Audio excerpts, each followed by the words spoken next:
কদিন আগে জামাত ইসলামের এক বন্ধু, আমি নাম নিলে আবার এখানে 74-এ দাঁড়াতে পারেন, সেই জন্য 2 জন এমপি ছিলেন, আরেকজন পরাজিত এমপি ছিলেন, আরেকজন নেতা ছিলেন, বক্তৃতা দিচ্ছে ইসলামের উপর হাত দিবেন না।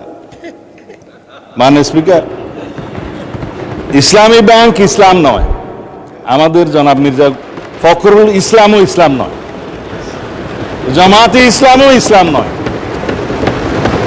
সুতরাং সবকিছুতে ইসলামের উপরে হাত দিবেন না দোহাই দেওয়া কিন্তু ঠিক নয়। মানে স্পিকার, আমি এবার পয়েন্ট টু পয়েন্ট আসি। এখন একবার যে ব্যাংক আজান দিয়ে তকবীরে লিল্লাহ দিয়ে দখল করা হলো, সেই ব্যাংকের দখলটা বেদখল হয়ে যাবে, এই যাতনা তো আমরা বুঝি। মানে স্পিকার, সুতরাং যারা পর্দার আড়ালে থেকে গ্রাহক বলে রাস্তায় আন্দোলন করছে, ভিডিওটা দেখেন, তাদের রাজনৈতিক পরিচয়। আমাদের মধ্যে অনেকে তো গ্রাহক আছে, গ্রাহককে বলে দেওয়া হচ্ছে বলেন বলেন আপনার অ্যাকাউন্ট আছে, বলে যে আচ্ছা ঠিক আছে, কত কয় 2-3 লাখ টাকা আছে, পিছন থেকে খোঁচা দিয়ে বলছে বলেন 7-8 লাখ টাকা আছে বলেছে, এটা রেকর্ড ভিডিও। তারা গ্রাহক হচ্ছে সেই রকম গ্রাহক। তা এখন পর্দার আড়াল থেকে নেমে পড়েছেন, এটা ভালো। বেপর্দা হওয়া, বেনাকাব হওয়া কোনো কোনো ক্ষেত্রে খারাপ, তবে এই ক্ষেত্রে ভালো হয়েছে যে মানুষ জানতে পেরেছে।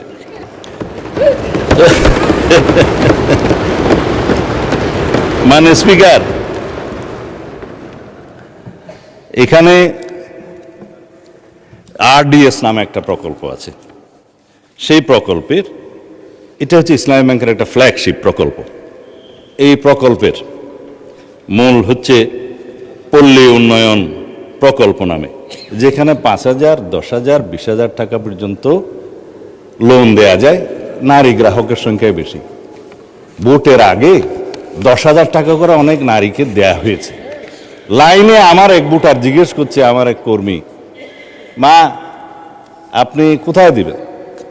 বলছে যে বাবা, বলছে কোরআনের দল না দিলে তো জান্নাতে যাওয়া যাবে না, 10,000 টাকাও দিয়েছে, বলেছে এটা মাফ হয়ে যাবে, আরো 10,000 টাকা পাবো।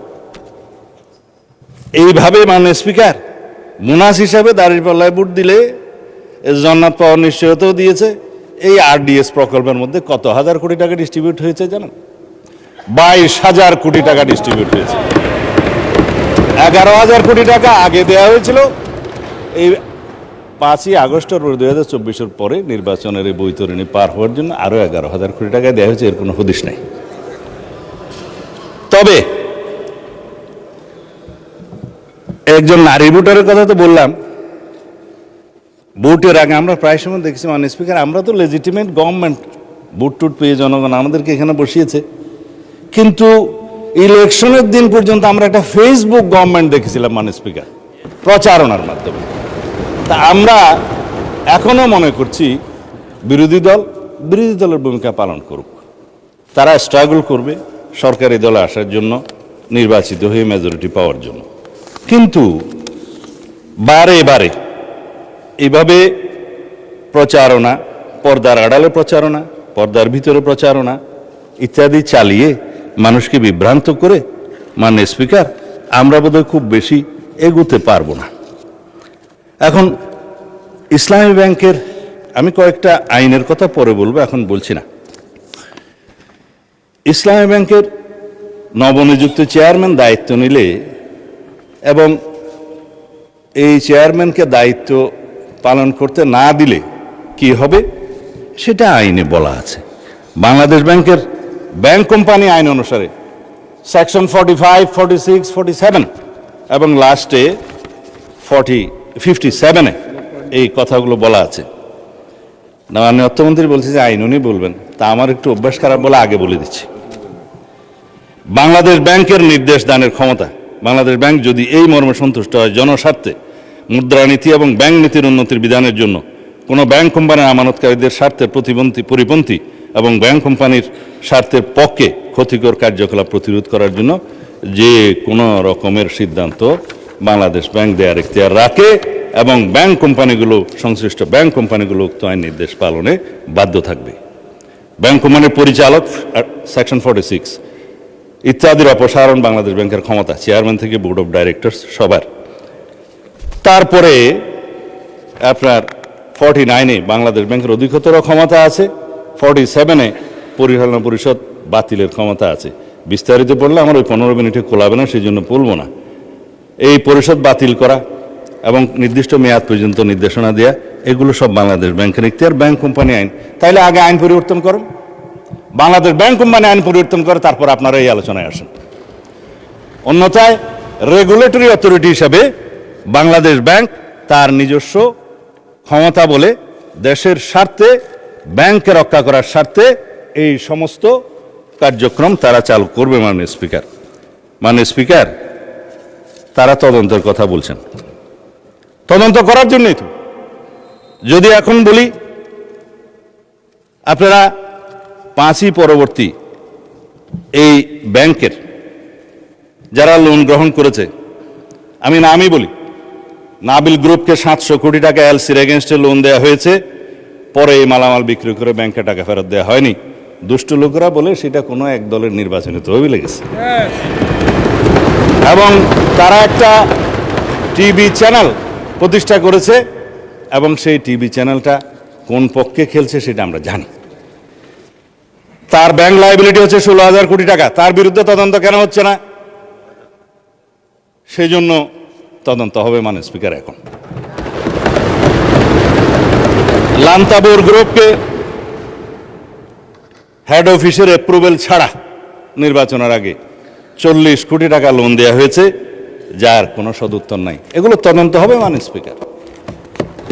সোশ্যাল কর্পোরেট রেসপন্সিবিলিটির নাম দিয়ে যারা ঢাকা থেকে কক্সবাজার পর্যন্ত বিমানের টিকিট পর্যন্ত ব্যাংকের থেকে করিয়েছে, সেগুলোরও তদন্ত হবে মাননীয় স্পিকার।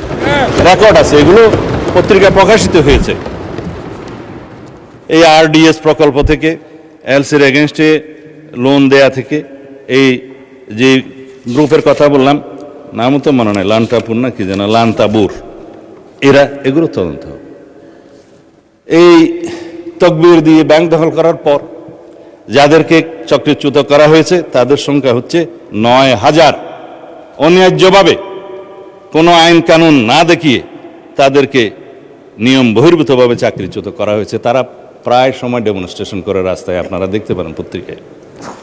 শুধু তাই না, 6,000 নতুন নিয়োগ দেওয়া হয়েছে, তাদের সবাই একটি রাজনৈতিক মতাবলম্বী লোক এবং তাদেরকে কনফার্ম করা হয়েছে 50%, আর 50% করার তালে আছে, তদন্ত হলে আর পারবে না।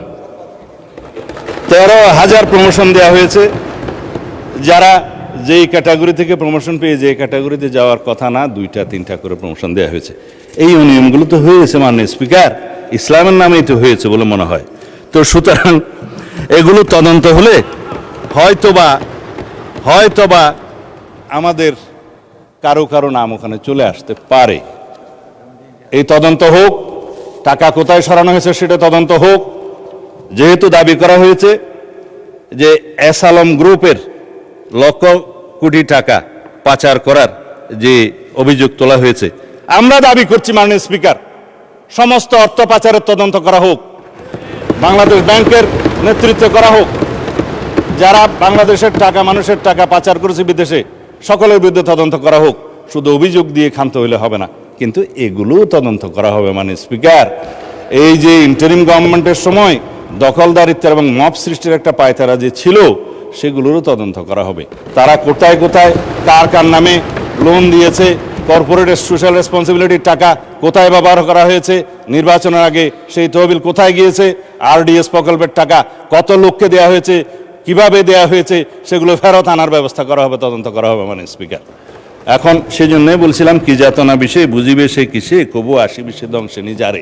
আমরা ন্যায় নীতি প্রতিষ্ঠা করতে যাচ্ছি, আপনাদের আহ্বান মতো যে এখানে দুনিয়াতে ন্যায়ের নীতি প্রতিষ্ঠা করা হবে, সৎ পথে ন্যায় আশা করা হবে। তো ন্যায় একজনের জন্য চাইবেন, আপনাদের জন্য চাইবেন না, তা তো হতে পারে না। আমরা সকল গ্রাহকের এবং শেয়ার হোল্ডারদের স্বার্থ রক্ষা করব, ন্যায় নীতি প্রতিষ্ঠা করব, সুষ্ঠুভাবে তদন্ত করব। মাননীয় স্পিকার, শুধুমাত্র একজন চেয়ারম্যান নিয়োগকে নিয়ে যে অভিযোগ করা হয়েছে, বাংলাদেশ ব্যাংক থেকে তার প্রত্যুত্তরে বলা হয়েছে এই অফিসারের, এই চেয়ারম্যান যাকে নিয়োগ দেওয়া হয়েছে, তার বিরুদ্ধে কোনো অভিযোগ প্রমাণিত হয়নি, কোনো তদন্ত নাই। যদি নতুনভাবে অভিযোগ আসে সেটা তদন্ত হবে। এখনো পর্যন্ত তো সে প্রিজাম্পশন অফ ইনোসেন্স নীতি অনুসারে তার বেনিফিটটা পাবে।